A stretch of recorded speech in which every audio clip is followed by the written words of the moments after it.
Hi everyone, HiVoice here. Let me show you a technique to register WinDBG as the postmortem debugger.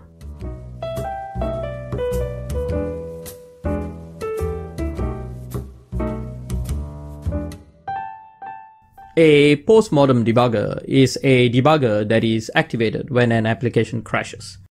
Generally, what happens in Windows is that when an application crashes, Windows will record the crash in the event viewer. This makes it somewhat tedious to reproduce crashes.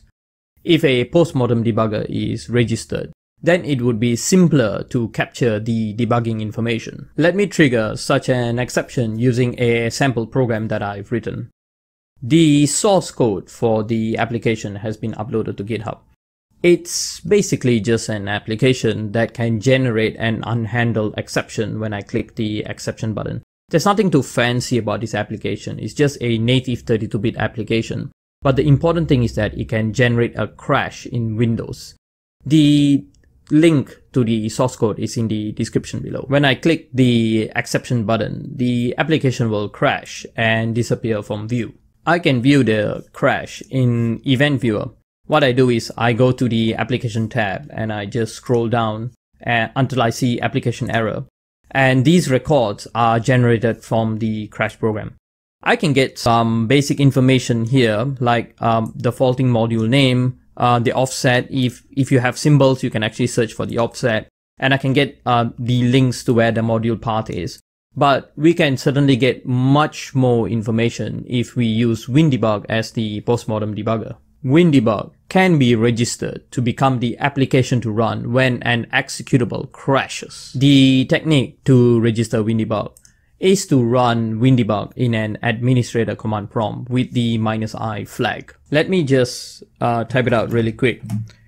The -i flag must be a capital I, and you must run WinDBG as an administrator in the command prompt.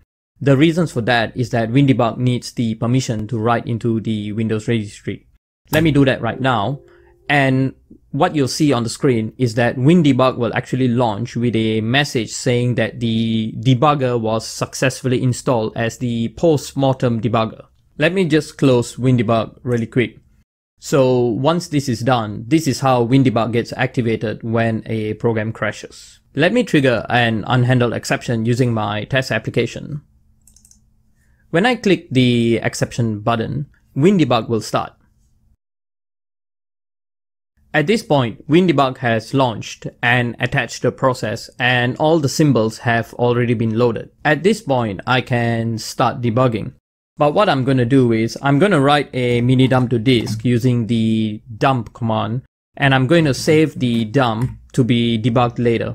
This is a common practice that you can do with postmortem debugging because it's kind of hard to sometimes replicate what happened when it crashed. If you take a memory dump, then you can just analyze it later instead of trying to reproduce the problem. Let me just close WinDBG real quick and explain how exactly the postmortem debugger is being registered. Basically, the registration is just a setting in the Windows registry. Let me just switch to regedit and show you the key. The name of the setting is debugger, which is located within the AeDebug key. The debugger setting is just the path to the WinDBG executable. Technically, you can just replace the path with the path to any other executable, and Windows will launch that executable as the postmortem debugger. I will put a link in the description below to the Microsoft webpage that explains what exactly this key does. If you don't want this configuration anymore, you can just remove the debugger key.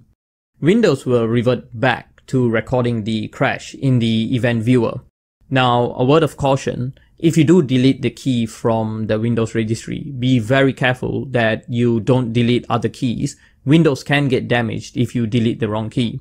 But deleting the AeDebug key is harmless because Windows' basic behavior is always to record crashes in the event viewer.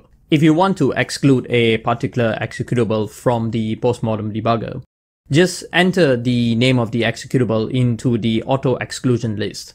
There is an example of dwm.exe with the D word 1, which is being auto excluded.